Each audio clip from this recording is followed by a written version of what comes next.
kembali lagi di Aku Sharing. Nah, di Aku Sharing hari ini aku akan membagikan tentang kekhawatiran. Oke. Khawatir itu kenapa sih? Khawatir itu karena kita takut apa yang kita harapkan tidak sesuai dengan kenyataan atau apa yang akan terjadi di depannya. Kita takut akan apa yang belum terjadi. Kita takut akan ada masalah atau kepedihan di depannya. Sedangkan di dunia ini gak mungkin kan gak ada kepedihan. Di dunia ini tidak mungkin tidak ada masalah. Tapi manusia punya kuasa apa untuk menghindari semua masalah itu? Pasti ada masalah yang akan terjadi dalam kehidupan seorang manusia. Manusia itu seperti uap. Hari ini ada dan besok bisa aja gak ada. Waktu terus bergulir. Manusia yang ada di bumi ini juga terus berganti. Kalau kita pikir manusia itu benar-benar seperti seperti uap. Hari ini ada, besok bisa nggak ada, dan itu terus berganti. Apakah kita mau benar-benar jadi seperti uap yang nggak pernah ada dan nggak terasa manfaatnya? Kita buka ayat renungannya yuk. Ayat renungannya dari Yakobus 4 ayat 13 sampai 17. Aku bacain ya. Yakobus 4 ayat 13 sampai 17. Jadi sekarang, hai kamu yang berkata, hari ini atau besok kami berangkat ke kota Anu, dan di sana kami akan tinggal setahun dan berdagang serta mendapat untung. Sedang kamu tidak tahu apa yang akan terjadi besok. Apakah arti hidupmu? Hidupmu itu sama seperti uap yang sebentar saja kelihatan lalu lenyap. Sebenarnya kamu harus berkata, jika Tuhan menghendakinya, kami akan hidup dan berbuat ini dan itu. Tetapi sekarang kamu memegahkan diri dalam congkakmu, dan semua kemegahan yang sedemikian adalah salah. Jadi, bila seseorang tahu bagaimana dia harus berbuat baik, tetapi dia tidak melakukannya, dia melakukan dosa. Di ayat ini kita ngelihat kalau setiap manusia itu pasti punya rencana. Dan memang harus merencanakan. Gak mungkin manusia gak merencanakan hidupnya. Itu berarti dia hidup dengan asal-asalan. Ya, manusia memang harus berencana, tapi manusia gak punya kuasa atas hidupnya. Kalau dia, aku mau tetap hidup besoknya, gak bisa. Karena kita hidup atas anugerah. Nafas yang kita punya ini bukan dari kita sendiri, tapi Tuhan yang menghadiahkan nafas supaya kita bisa tetap hidup. Manusia bisa bermegah atas rencana-rencananya, atas pencapaian-pencapaiannya. Tapi kita gak punya kuasa atas kehidupan kita sendiri. Miris bukan? Seseorang yang sangat sombong dan congkak dengan kehidupannya, padahal dia sendiri tidak punya kuasa atas kehidupannya. Pandemi yang sekarang ini bahkan kita bisa ngeliat manusia itu gak punya kuasa. Sekaya apapun, berkuasa apapun, apabila sudah waktunya bisa meninggal begitu saja. Aku punya 2 tanaman mawar. Yang satu mawar, dia tumbuh dengan bunga-bunga yang terus tumbuh. Sedangkan satu mawar lagi dia tumbuh menjulang tinggi tanpa bunga-bunga mawarnya. Hanya satu batang yang tumbuh tinggi ke atas. Ini tanaman mawar yang dia terus berbunga. Jadi ini bunganya udah kering ya. Terus ini yang kuncup yang akan tumbuh lagi. Ini tanaman mawar yang aku bilang. Nah, kalau ini mawar yang satu lagi yang dia tumbuh tinggi, yang lainnya dia nggak tumbuh. Semuanya digerogotin sama hama, dan hama ini udah gak sembuh-sembuh walaupun dikasih obat. Dia tumbuh tinggi sendirian ke atas, tinggi, benar-benar tinggi. Tapi ini gak berbunga, tuh lihat tuh sampai atap tuh. Dan ini benar-benar gak berbunga, cuma tumbuh tinggi dengan duri-durinya. Menurut kalian, di antara 2 mawar itu yang mana yang lebih kita suka? Aku secara pribadi akan lebih menyukai bunga-bunga mawar yang memiliki bunganya, bukan mawar yang tumbuh tinggi hanya dengan durinya. Itu juga kehidupan. Kita seharusnya harusnya tumbuh dengan bunga-bunga kita, dengan buah-buah kita. Kita bukan tumbuh dengan kecongkakan kita. Kita bisa berada di atas. Kita bisa tumbuh tinggi sendirian. Kita bisa berada di atas, tapi tidak bermanfaat buat orang lain. Buat apa? Orang lain tidak bisa merasakan kita. Bahkan pencipta yang merawat kita juga tidak merasakan apa manfaat dan faedahnya kita. Dan kamu tahu, bunga mawar yang tumbuh tinggi ke atas itu sekarang akarnya, batang pokoknya digerogoti oleh hama. Sedangkan yang tumbuh banyak mawar itu tidak. Dan lucunya ketika tanaman yang megah ini tumbuh tinggi dan dia terus dimakani setelah diobati tapi masih tidak sembuh juga dengan hamanya, ada kemungkinan ini akan dibabat dan dibuang. Apakah kita mau seperti itu? Kita tumbuh tinggi ke atas tapi hati kita rusak, hati kita busuk, kita cuma menimbulkan duri, tidak pernah ada buah. Akhirnya kita dibuang tanpa arti.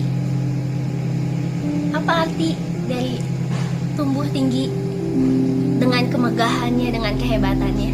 Tidak ada, bukan?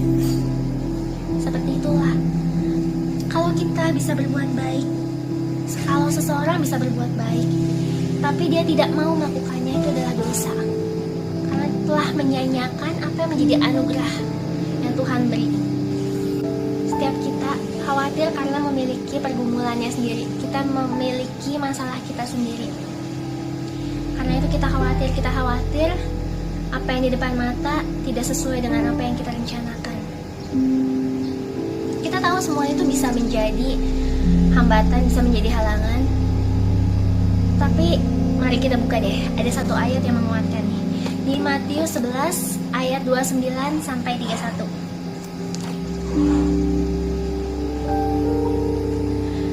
Di sini ditulis Matius 11, 29 sampai 30. Pikulah kuk yang kupasang dan belajarlah padaku, karena aku lemah lembut dan rendah hati, dan jiwamu akan mendapat ketenangan, sebab kuk yang kupasang itu enak dan bebanku pun ringan. Di sini Yesus yang ngomong. Yesus yang ngomong, setiap kita pasti memegang kuk. Entah kuk yang kita pasang sendiri, beban yang kita pasang pada diri kita sendiri, atau kita terima kuk yang dipasangkan oleh Tuhan. Di sini Yesus bilang, kuk yang dipasangkan olehnya itu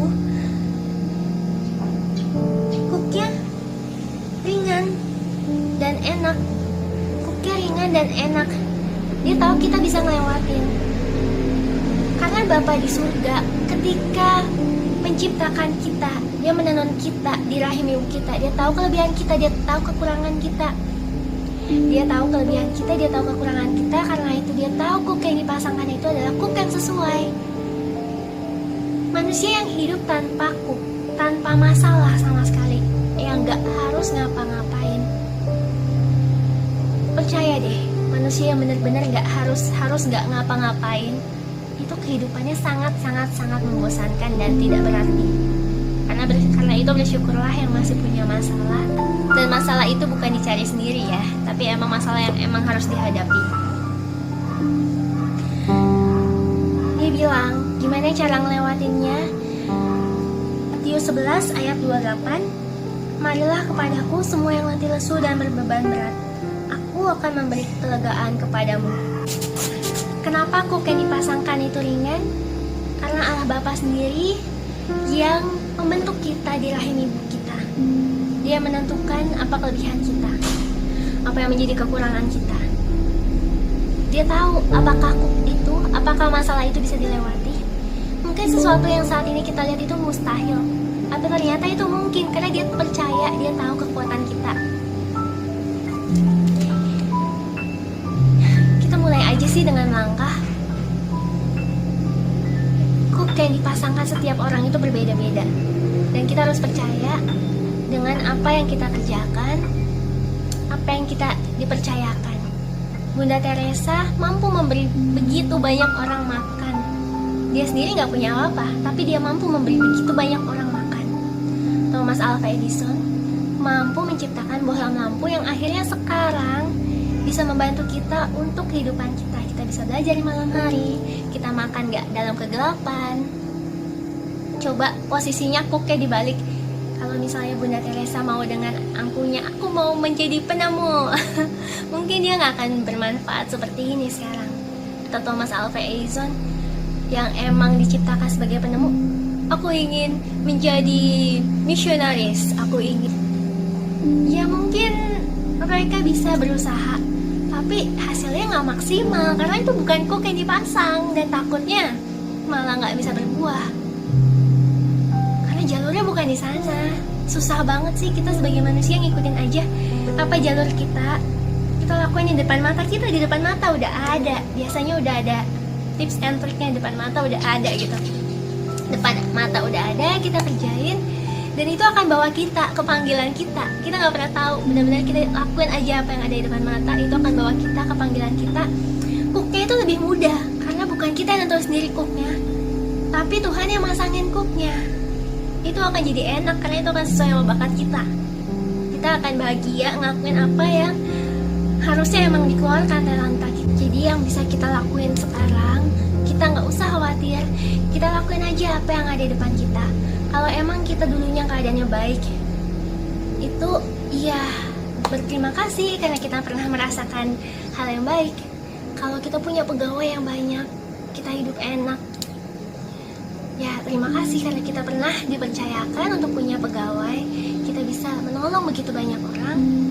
Kalau tiba-tiba kekayaan itu diambil, ya nggak boleh marah juga. Emang itu adalah anugerah dari Tuhan.